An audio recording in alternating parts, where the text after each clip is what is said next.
guys, and welcome to FaithWorks Designs. I'm Faith, and today we're making a really fun project, pillow beds. Now, I made a couple of these for my little guys sometime last year, sometime this year, and they love them because they like to play slumber party when they go to sleep downstairs, or if they come upstairs, they just like to sleep in different places. It just makes it more exciting. They're kids. Everything's exciting. And my youngest did not have one yet, so I had to get back on my mama thing and make him one. So he wanted a Paw Patrol bed, and he's a terrible model, but here's the best picture I could get. So that's what we're going to do today. So let's get started. The very first thing that we're going to do is you're going to need to pick out your fabric. Now, I got 2 yards of both fabric. And that was just enough. So the very first thing that you're going to do is you're going to cut out your top fabric, whatever that's going to be, into pieces. Now you can do 3 or 4 pieces, it's up to you, but I did 4 pieces that were 28 by 18. The bottom fabric that you're going to be using, it can be plain, it doesn't have to have characters or anything on it. The bottom fabric is going to be 18 by 32 inches. Okay, so the first things first is you're going to grab your fabric and you're going to have the wrong sides to wrong side, like that. And we're going to sew down. I know you're a little close. So we're sewing 2 panels together. And it looks like it would be weird, but we're doing French seams. So you're going to be sewing on the right side first, and then we're going to be turning it and then stitching it again so that there's no seams on the inside.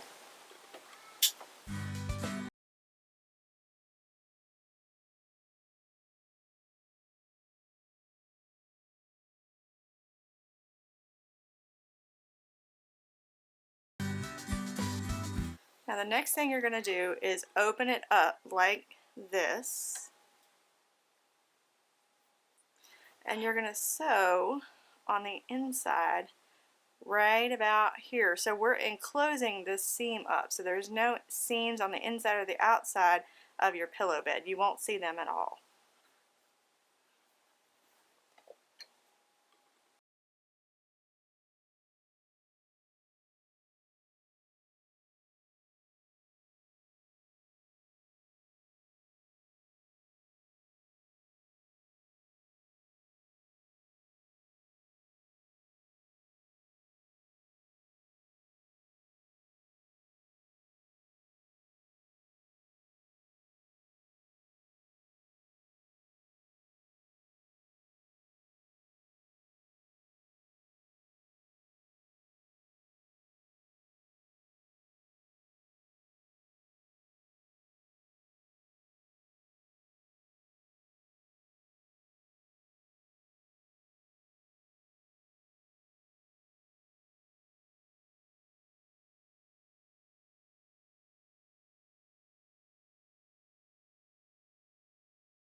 Forgive my poor lighting, but that is the top all put together.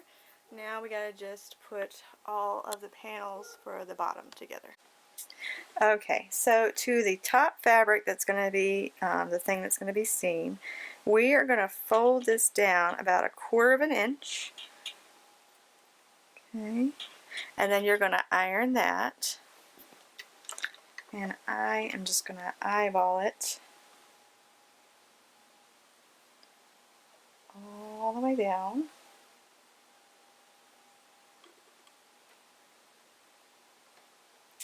And you're going to go all the way down your 4 18 pieces. Then the next thing that you're going to do is you're going to go down and fold it over 2 inches. So I'm going to see right at, well, that was pretty good. I guessed pretty close. And then you're going to iron that all the way down 2 inches.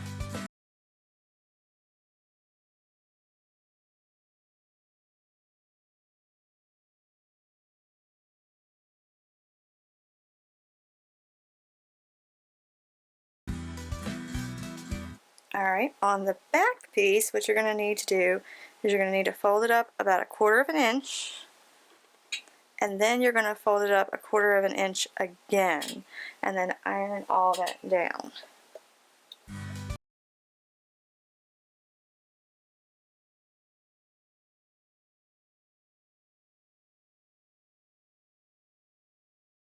Okay, so after you've done the 1/4 of an inch, you're going to fold it up to 6 inches. This flap is going to go up over your pillow to help keep it in there, and it's what your button is going to attach to. So go ahead and measure it out all the way down your 4 panels and then iron it down.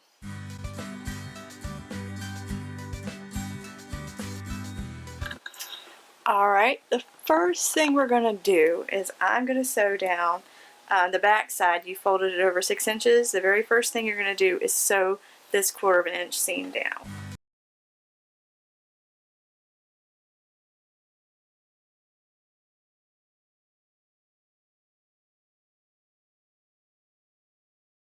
Alright, set this aside and then grab your top one, your top panels. And where you ironed it down, you're going to sew right down here. And you can pin this so it'll lay flat. It's up to you. I'm just going to sew it.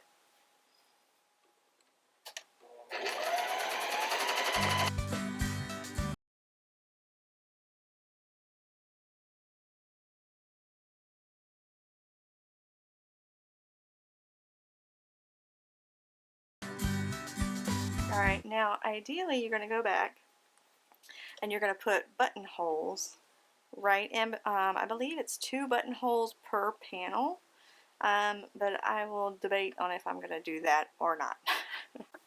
Okay guys, so we moved to my trusty machine that does all of my zippers for me, and I wanted to show you guys, or not my zippers, my buttons and my buttonholes.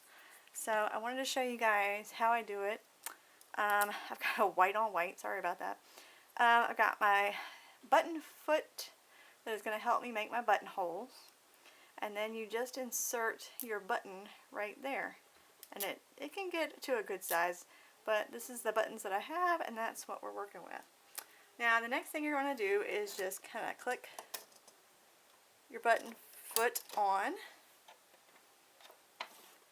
Then the next thing you're going to want to do is get your strings to do what they're supposed to. There's a little lever down here at the back of your machine. You're going to want to pull that down, and that's what's going to allow your button foot to do its thing to make your button holes. So let's see. Now you need to mark your fabric. Like I said, you can do 2 buttons per panel, so you're going to need 8 buttons total. And what the machine does when it's plugged in is it's going to start at the very beginning of your panel to make your buttonhole. Aha! Okay, now, so what I'm going to do is make sure that my buttonhole is right there. You see where it's going to start? It's right there, not quite on the edge, but close to it. I'm going to start my buttonhole there. Now the next thing you're going to do is look on your machine and look for your button settings. The lighting in here is terrible, please forgive me, but this is my buttonhole right there. So I have set my machine to 30, and the machine knows what to do, hopefully. And we're going to let her go. So you just put your foot down on the pedal, kind of helping the fabric along, but not really. And then it'll stop and bounce back. That's what that lever is for, so that it'll do what it's supposed to do.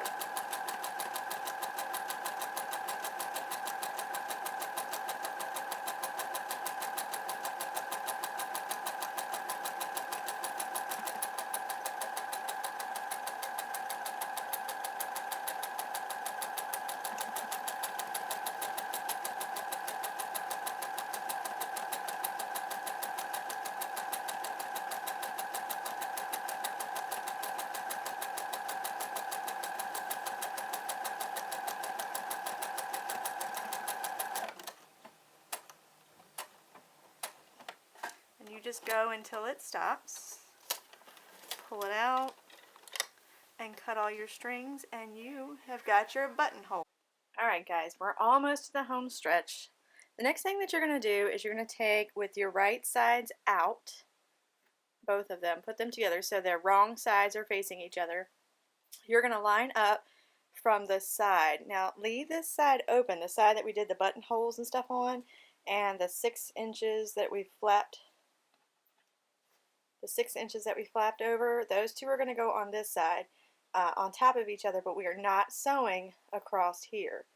All we're going to be doing is sewing 3 sides. So we're going to sew this side, that side, and then the next side down. That's all you're going to be doing for the next step. While you're doing the next step, this is kind of important, and it will be later on, is that you're going to be nesting your seams.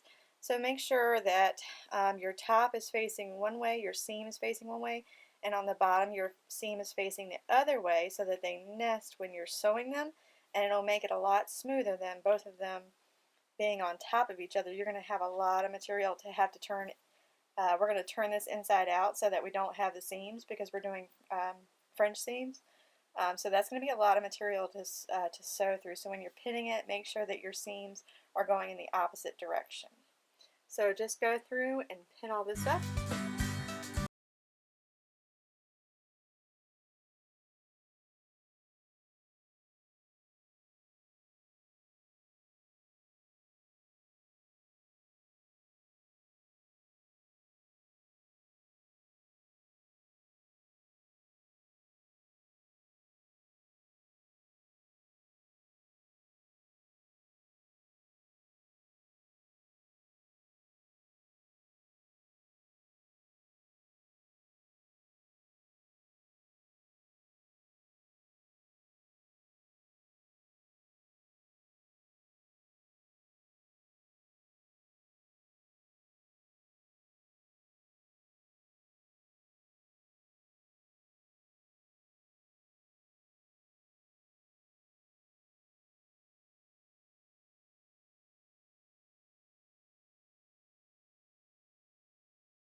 Okay, so I've turned it all back inside our right sides out, and then this is kind of where the seam situation is really important, because now we're putting this all together, and I told you it was going to get kind of thick. So with your hands, I've started from this side and kind of worked my way down.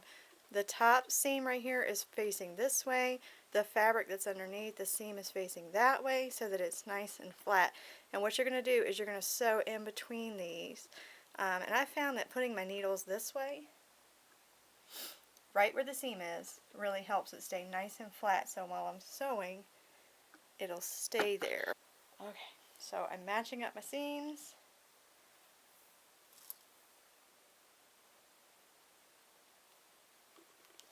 So sew those two things and then add your, and I'll show you how to add the buttons in a second.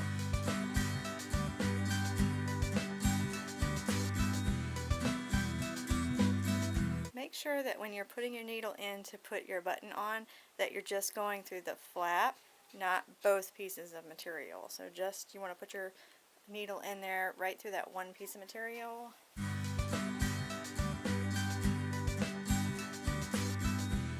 I did choose to do the buttonholes, and I'm glad that I did, because after doing my first two, they ended up not, the pillows wouldn't stay in there as well as I thought they were going to do. So if I had to do it again, which I did, I ended up, after I was done with this, my other boys were like, can you please put buttons on ours? So I would highly recommend putting the buttonholes on there. Just measure, I only put 2 and they did fine. Just kind of find a middle spot and then kind of mark out towards the side. The buttonholes did fine. I actually show you how to do that. So I would put the buttonholes in there just so that you can have the buttons to keep those pillows enclosed in their little pillow beds. If you like this video, you can give it a thumbs up, or if you want to subscribe and see what else we're going to be making for Christmas, we would love to have you hit that subscribe button so you can see more stuff. Or if you have any comments or questions, you can leave them in the comment section down below and I'll get right to those. I hope you guys enjoyed this video. It was a lot of fun making another one of these. And once you've made 3, you're pretty much an expert. So we'll probably be making a few more because there's been a lot of people that want them.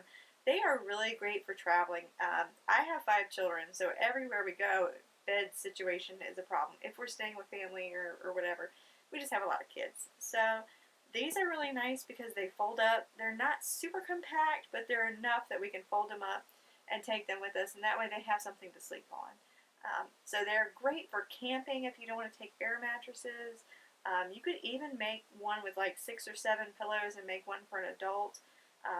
So camping, traveling, they're actually really useful. You guys have a great day, and thank you for joining us again on Faith Works Designs. Bye, guys.